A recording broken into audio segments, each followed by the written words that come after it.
Hey guys, what's up? pitmarthroy here, and welcome back to Let's Play Super Smash Bros. Brawl. In the last episode, we cleared up boss battles with Rob the Robot, and we will be moving on in this episode to Olimar from the Pikmin series, who surprisingly actually fared pretty well in boss battles, a lot better than I thought he would anyway. I was expecting to have a lot more trouble than I did, but as you guys know, I've already done Pikmin before. I've got Pikmin 2. I don't actually own Pikmin 3, but I do own Pikmin 2. But I have done the Let's Play for the original Pikmin, and I did definitely, I was going to say thoroughly, but I definitely did enjoy it. It was a very fun game to play. The second one I've never actually completed all the way through. I've only played a little bit of it. One of these days I'll actually get to playing it legitimately, but, you know. Until then, we have Olimar and Brawl, and he functions about to how you think in boss battles, but luckily, as long as you can keep the Pikmin with you without them dying, as long as you've got at least one with you, then you're usually okay. For those of you that don't know much about Olimar or about the specific types of Pikmin, just going in order of Pikmin standards, you have the red ones, those are kind of the default ones in the Pikmin series. Whenever they are thrown, or used in a battle situation with Olimar, they will do fire-based damage. The yellow ones will do electricity-based damage. The blue ones, while in the Pikmin games, have the ability to walk underwater. They can go in water. The rest of the Pikmin will drown if they try to do that. The blue ones are the only ones that are safe, along with Olimar himself. But the blue ones don't have any special types of damage in this game. The white ones are much lighter than all the other types of Pikmin and can be thrown a lot farther, and they inflict poison-type damage. And lastly, you have the purple ones, which are very big, and they cannot be thrown as far, and they do much more damage than all the other types of Pikmin do, and they just do normal damage. There's no extra element to them. But those are the 5 different types of Pikmin that you will encounter in, Brawl, and if you're playing Pikmin, then those are the 5 you'll encounter. Though in the first Pikmin game, Olimar only had 3 different types. He only had the red, yellow, and blue. There was no white or purple. They didn't show up until the second Pikmin game. Regardless of that, he actually does function relatively well. When it comes to what attacks you want to use, surprisingly enough, despite the fact that Olimar's just punching the enemy right here, as you can see, that's just his standard 2 attack, but if you watch Rayquaza's health bar go down, it actually does a fairly decent amount per hit. I mean, it's doing relatively good damage for just a standard A attack. So it's actually a pretty decent strategy to use that. I found myself using quite often a lot of the smash attacks. Since Olimar throws the Pikmin up, his range is a lot farther than it looks like it is, kind of like Lucaria's aura. It's farther than it looks like it is. You can throw the Pikmin, and in order to pluck them, you'll just hit B, just standard B. In order to throw them, you'll use your side B. I do find myself throwing them. I just make sure that any chance I get to restock and make sure I have 6 Pikmin, then just go for it, absolutely. If you want, you can also make sure that they are in order, all the yellows are grouped together, all the reds are grouped together, etc. by doing your down B attack, so you're more than welcome to do that as well. It doesn't really matter too much unless you're trying to group all the purples together at the end, but it's really not too important. It's just kind of something to do while you're waiting for the enemy to stop doing whatever it's doing. But do try to make sure that you've got at least 3 with you at all times. I'd recommend 6 if you throw one off the edge, just the next chance you get, just replenish them. And whatever you do, if you run out, make absolute sure that you start plucking more of them, because if you don't, then you're going to be in some serious trouble. Olimar can't use a lot of attacks that he has without the Pikmin, and also the Pikmin help his recovery. Depending on how many Pikmin he has, since he uses the tether recovery, will depend on how good his recovery is. If he doesn't have any Pikmin, then that recovery is not going to be very useful, so the more he has, the better his recovery is.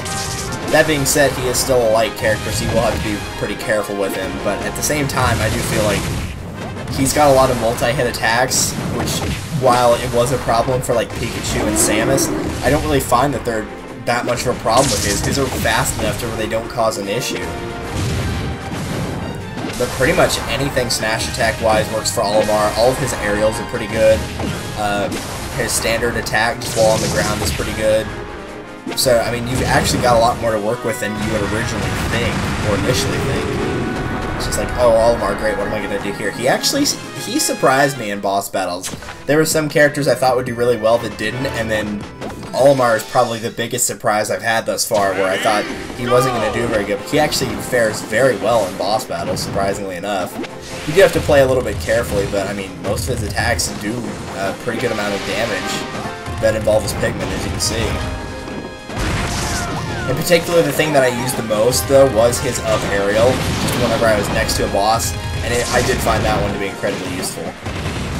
Now, generally speaking, the Pikmin aren't susceptible to death like every single... You know, if it looks like they get hit by something, it doesn't necessarily mean they're dead. Usually what happens is whenever they get thrown somewhere, then they're kind of vulnerable until they get back to Olimar and they can get killed very easily. And they can die. If they do, obviously watch out for it. But like, for example, when Taboo does the 3 red ring attack, it's not like all of them are going to die. They don't have their own specific, like, air dodging and whatnot, but they will not die from something like that. They only usually die if they get separated from Olimar because he's throwing them or something like that. But I mean, I got all the way to boss number 8 before I decided to use a heart container, so, you know, that's pretty good, all things considered. I'm just surprised how much that 2 attack just does by itself. I mean, that's a surprisingly high amount.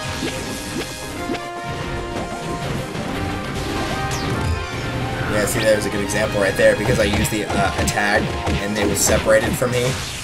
I mean, it's held on by a chain, but, you know, technically Olimar's only holding one of the Pikmin, and from there they're kind of holding on to each other against the chain, but, you know, just little things like that. And for the most part, like I said, it's not an issue. As long as you've got at least one with you, you're probably fine, but I'd recommend having 3 at least, personally, and if you can have 6 at all times, then that's very good. Fortunately, most bosses will give you an opening at some point, not only to attack, but also to get your Pikmin back. For example, you know, every time Meta Ridley goes off the screen, you might be able to get 1 or 2 out. And you don't have to pluck all 6 at once. Like, if you're empty and you only have time to get, like, 2 or 3, then just get those 2 or 3. You don't have to get greedy with it. It's just enough to where you can actually, you know, do something if need be. So you want to make sure that you've got at least 1 with you at all times.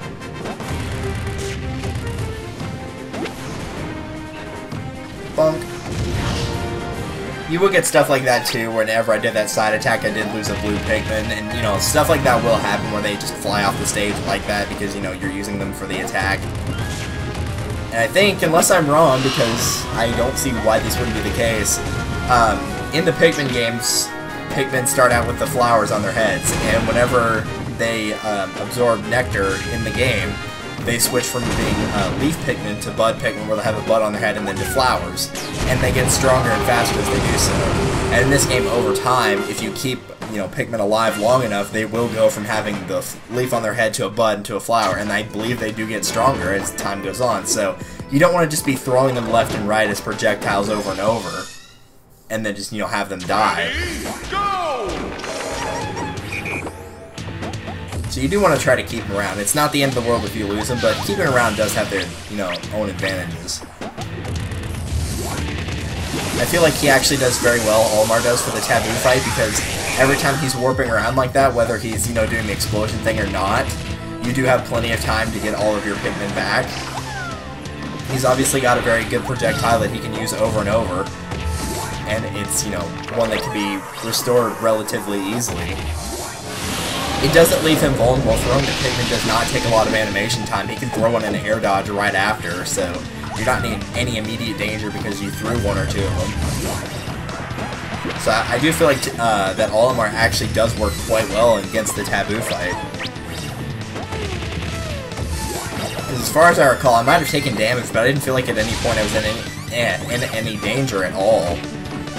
I know this boss fight definitely didn't take 9 minutes. I think it took around 7 minutes and 40 seconds or something like that, but it was nowhere near 9.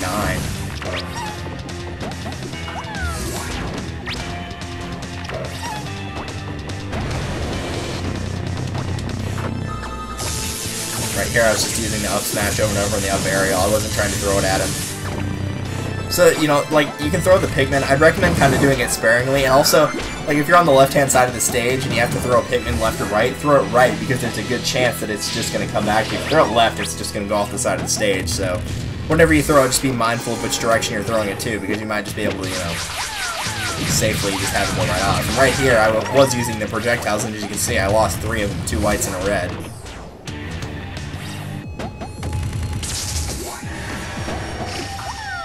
Right right there. I lost a white, but, you know, I threw it at him, so I figured I was going to lose it. But, for example, when I threw 2 of them right there, I mean, it's not like whenever they hit the ground, they're dead. They did come back. See, that would be the one example right there where I used the little call thing. It's because the purples appeared, so I got 2 really strong Pikmin, and then, you know, with that I could just hit him one more time and he was out. And no, it wasn't 740, it was 728, so I was a little bit off on that. But Olimar did surprisingly well, so thank you, Olimar, for making that boss battle bearable. Next up, we have the true man of steel, Captain Falcon. So, we will see you guys for Valentine's Day Falcon in the next one. Later.